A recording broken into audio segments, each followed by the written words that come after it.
Okay, so now let's move on some concepts which are tonality and tonicity.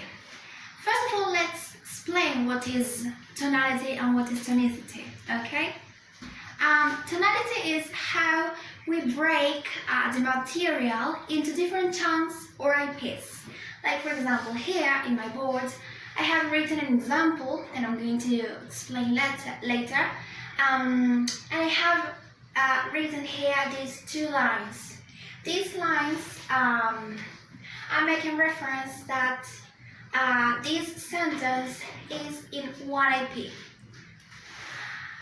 So tonality is how we human beings divide, separate, let's say, the material. The material is the dialogues, the sentences, the information that we say and tell to other people into different chunks, which are these ones, and IPs.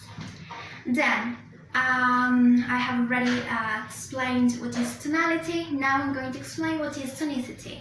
Tonicity has to do with what words are accented and what words are not.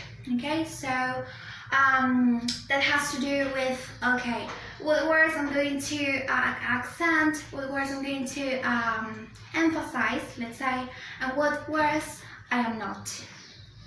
So, in the article, there are a lot of examples of different sentences that can be analyzed with these two concepts, tonality and tonicity.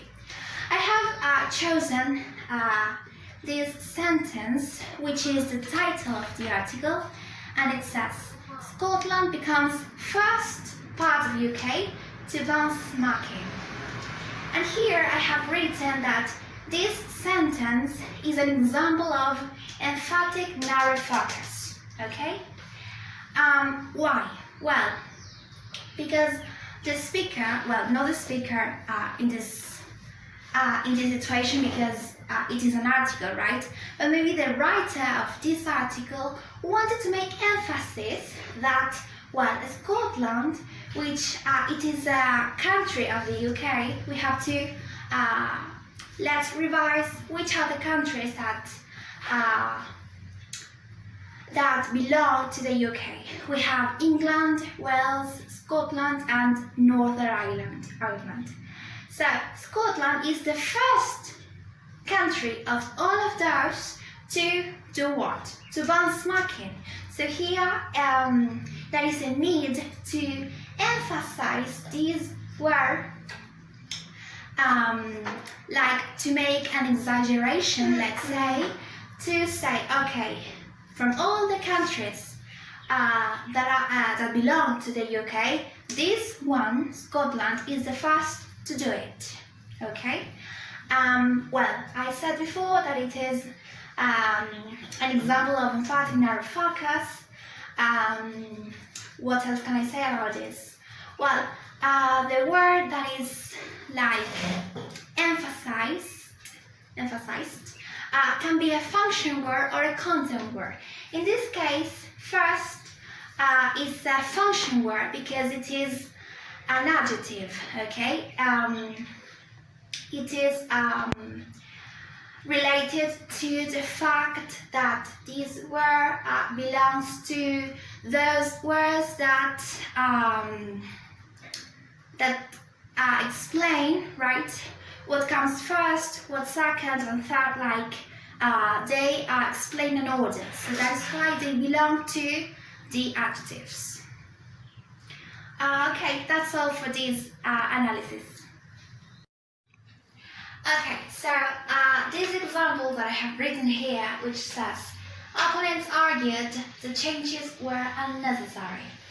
As you can see here, I have written two lines here, which are connected to the fact that this sentence is in one IP, okay? I didn't divide it into different chunks. Why? Because here we have two words that you can see they are highlighted, and those words are opponents and unnecessary. Why did I highlight those words? Well, because they are words that have an accent. We say opponents, the first accent here. I get the changes were unnecessary. Unnecessary is the last accent of this IP. So, as these two words are content words, we can say that this first accent is going to be called onset. Here is where the focus domain starts.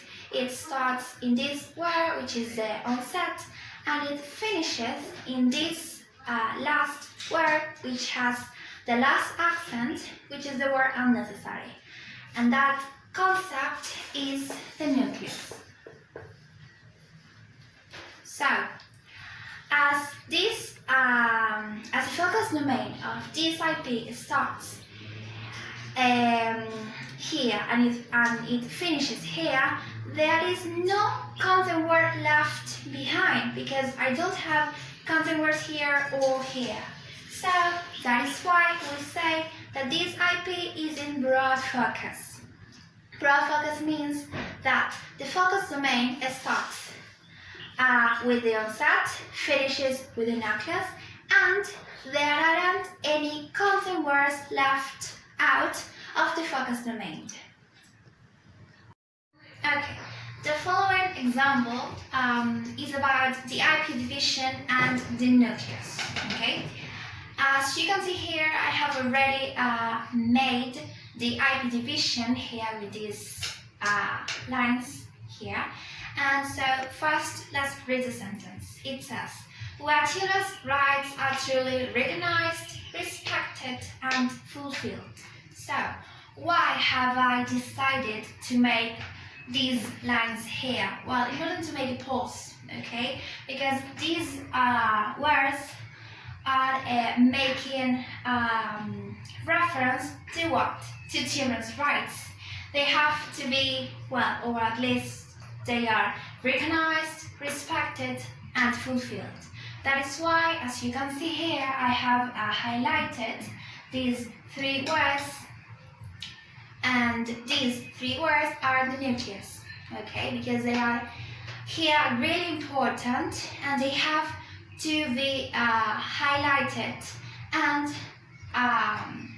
there has to be a pause, right, between one and the other. So it would be something like, where children's rights are truly recognized, respected, and fulfilled.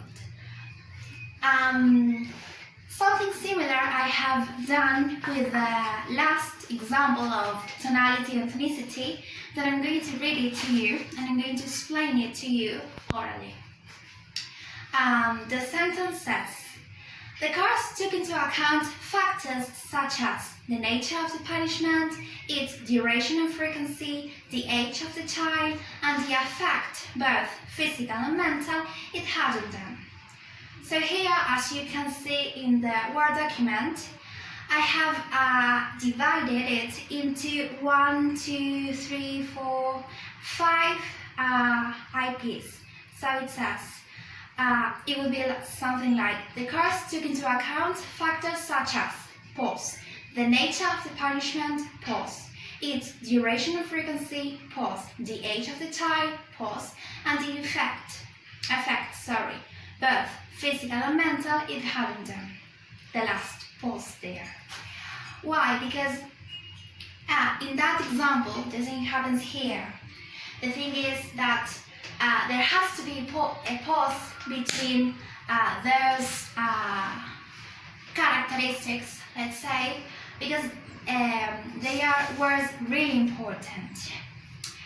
About the nucleus in that last example, the nucleus would be nature, duration, frequency, age, affect, physical and mental. Why? Because they are words that have they are words that have to be highlighted because they are important, they are new information. So the speaker or the reader have to take into account the context in which these sentences are. So they have to bear in mind to highlight the words that are important related to the context. And also they have to take into account to make the correct pauses between one word and the other one. Well, the last part of this video is related to tones. We have seen different tones such as the falling tone, the rising tone, and then we have seen a combination of both, which can be fall rise plus fall plus fall plus rise, and then a tone concord. And well, as you can see here in my board, I have written the 3 tones that I have chosen from this article. I'm going to read it to you and then I'm going to explain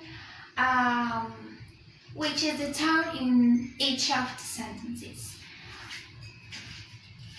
The first sentence says, is this one. Scotland's bans on parents marking their children has become law, making it the first part of the UK to outlaw physical punishment of under 16s. Here, at first, as you can see here,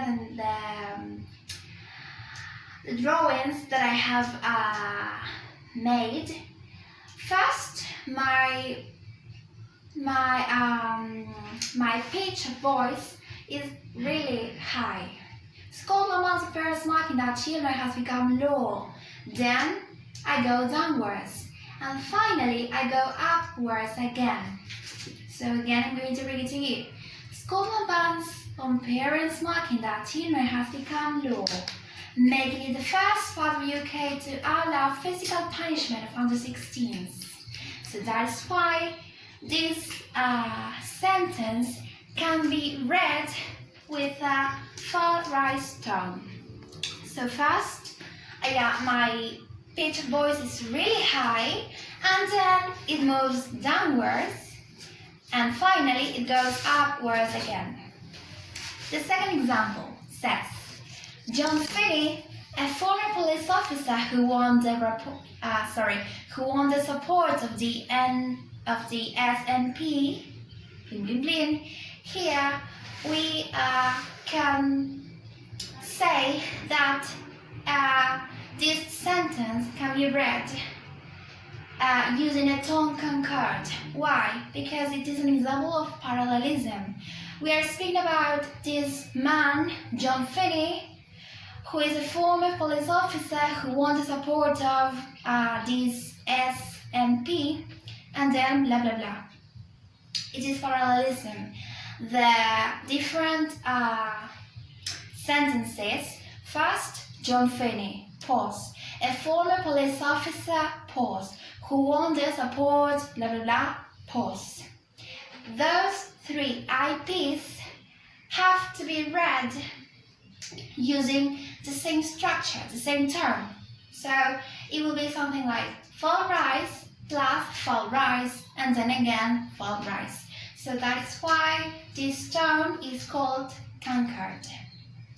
Finally, the last example that I have chosen and highlighted in my article says, how will this change? And I have written here that this sentence is read using a falling tone. Why? First of all, because it is a WH question, and even though it is a question, it is not expecting the reader to give an answer, okay? Because we read it and we read the subtitle, which says, how will this change? And then we continue reading, okay? The writer of this article is not expecting any reader to give him an answer. So that is a reason why it is in falling tone. It is a WH question. And then, because it is attracting the attention of the reader towards the nucleus. Well, in the sentence says, how will this change? There, the nucleus is the word change. Okay, it is the last accent of the IP, which starts with the word how and finishes with the word change. Also, another reason, because the focus domain starts in how, which is the onset, and finishes in change, which is the nucleus. Okay, so first of all, we say how there. We are making the reader to focus their attention on how. Okay, how will this change? And then finally, we are, let's say, moving, let's say, the reader attention to the last word, which is the nucleus, which is in this case the word change.